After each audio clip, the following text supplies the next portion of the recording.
Top Med Talk.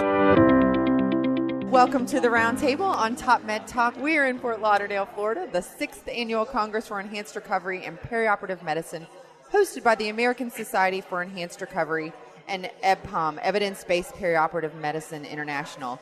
You can find more information about the meeting on acerhq.org and ebpom.org. My name is Desiree Chappell, host of the Roundtable, and I'm joined this morning by Dr. Vijaya Gottumukkala, cardiac anesthesiologist from MD Anderson and on the board of directors for the American Society for Enhanced Recovery, and Dr. George Nassif, colorectal surgeon from the Florida Hospital Center for Colorectal Surgery. Gentlemen, thank you so much for joining us today. Thank you. Yeah, this is exciting. Did you enjoy the first session this morning? Absolutely. Yeah, it's very easy to become energized, Yeah. right? Listening, talking about the shared decision making and points like that. Well, we're going to dive right into some of the questions that I had for you guys specifically.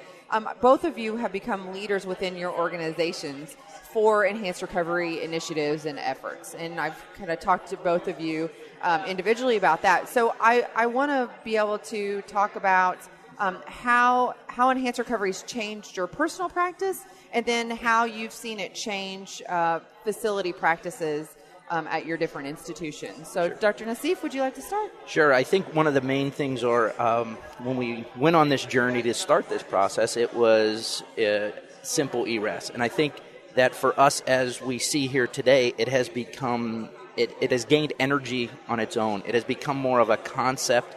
Now we're doing the evidence base, and it's become a passion, not only for us as the leaders, physicians, but our team around the hospital and the healthcare workers, including nurses, administration now.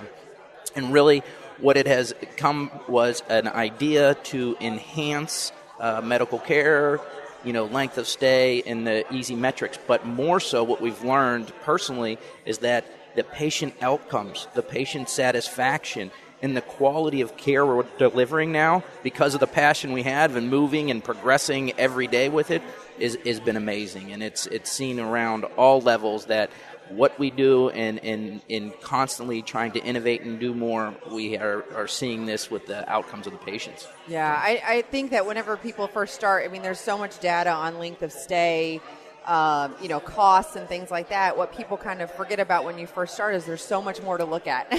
Yeah. And we call them process measures. Dr. Gottumukkala, can you kind of speak to that? What's been your journey and what have you found? Yeah. So we started this in 2013 with a program in liver, separate from colorectal. But since then, we've expanded to 12 service lines within the surgical practice. In addition, we also started an enhanced recovery in medical oncology, stem cell transplantation as well, coming from a cancer hospital. But knowing that the patient needs after major cavity surgery is different than stem cell transplant or medical oncology, but you still can use the same principles, which are patient-centric, team-based care, trying to improve patient outcomes in a more quantifiable manner. Our journey has been rapid. So once we see how our collective effort improves patient outcomes, everybody gets energized. So we had a mission creep. Yeah, so suddenly, that's a great way to say that, right? Yeah, within a year, we had 8 programs, and now within 4 or 5 years, we have 14 programs. So over the course of this journey, we've learned quite a bit. And the key points which we've learned is, while the energy and enthusiasm is good, for us to make it a sustainable program, how do you lay the foundation that you can keep moving forward as a continuous quality improvement project? How do you make sure the teams are adequately supported in terms of the resources they need, in terms of the executive support, champion? So based on what we've done so far, now we've created an enhanced recovery charter. So anybody who comes to us and say we want to start a new program, so we show them the charter and help them develop their program. So it's them developing their program, but we are helping them by creating a sort of a framework so you can sustain it. It's great to have that grassroots enthusiasm and energy But as that starts to take off, if you don't have that top-down support, which so many people have, kind of building that financial case for your C-suite people and building that structure, kind of that outside platform structure, that you're never going to, you can never sustain this. And it's much, and every time you go into a new service line, it's more difficult each time. So, Dr. Nassif, have you had experience in this? Yes, I do have one comment there, and I think I agree with Vijaya 100%. But that being said, what I've learned is that when you set up these protocols and when you set it up and everybody's in line, that you have to be fluid. And what I mean by that is, unfortunately, a lot of the times the people on the ground or your champions are there to stay, but the parts around you move. And that can come from in the C-suites and administration, and so people who are involved have moved on, have gone somewhere else. So I've learned to be somewhat patient, because you can continue the ground level, but you need to keep re-educating, re-upping the stakes for people, showing everybody. So it's a constant learning and it's a constant progression throughout this. It doesn't just get set up once and then you're on autopilot. You have to constantly be on your toes and you have to constantly work at it. And I think that is very key. Yeah, I always say that's what you have to build into that structure. Correct. That's like one of the components that we often forget.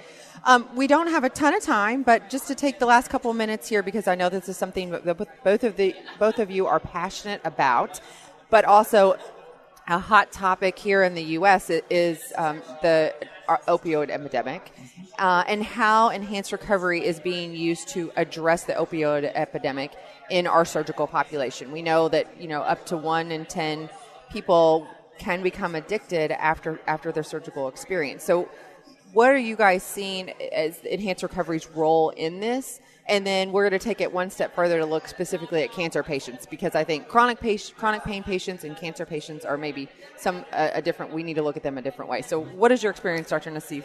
So first off, like you said, I can give you much more of the acute patient being a surgeon. So we have found almost by accident, when we started our program, we had some issues with narcotics and the inability to get a PCA pump, for instance. And that set off a snowball or a domino effect that we didn't have it, so we had to find alternatives. And each time we would find an alternative, whether it's an oral medication that didn't agree with the patient, the next thing you know, a month or two into this, we said, the patients aren't needing narcotics.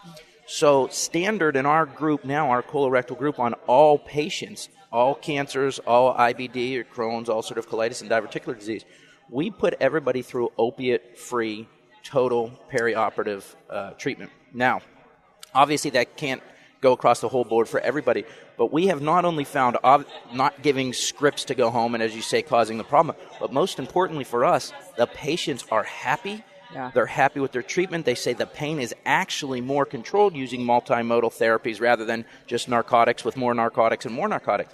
So we've, by accident, found that our outcomes, our patient satisfaction, our length, everything we talk about has improved by removing the narcotics. Now, obviously, as Vijay will attest to, the hardest part of this is the culture of narcotics. Mm-hmm. You have surgery, you are hurt, you need narcotics. To get people, to get nursing, to get everybody over that is a very difficult task. However, when you show outcomes, as you said, it makes a big difference. And I think that this is better for everybody, the patients and society. As you said, there's a big problem. So, well, I mean, the problem is pain. Pain is the fifth vital sign now, right? I mean, that it's when we started that, it changed the whole concept framework of how we address pain, which is now kind of leading to where we are right now with this opioid epidemic.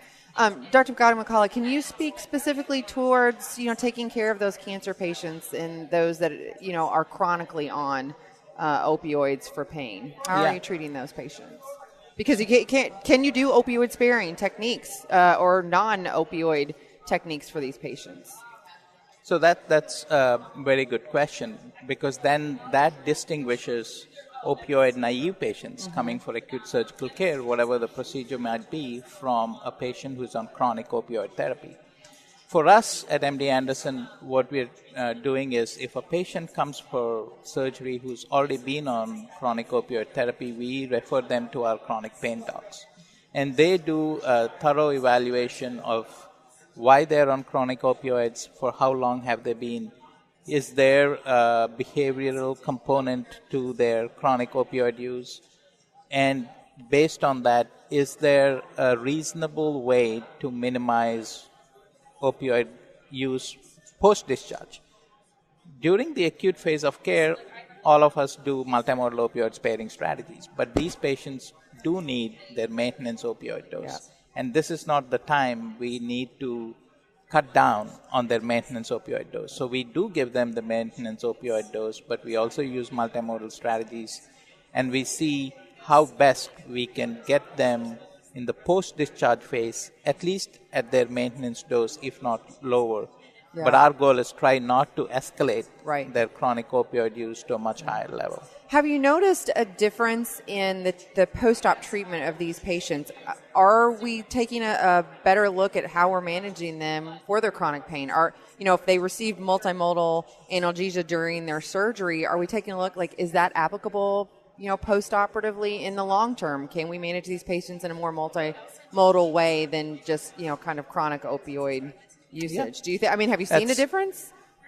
That is the discussion we need to have move forward, and Yeah. we need to bring in our chronic, in each of our own practices, we need to engage our chronic pain docs.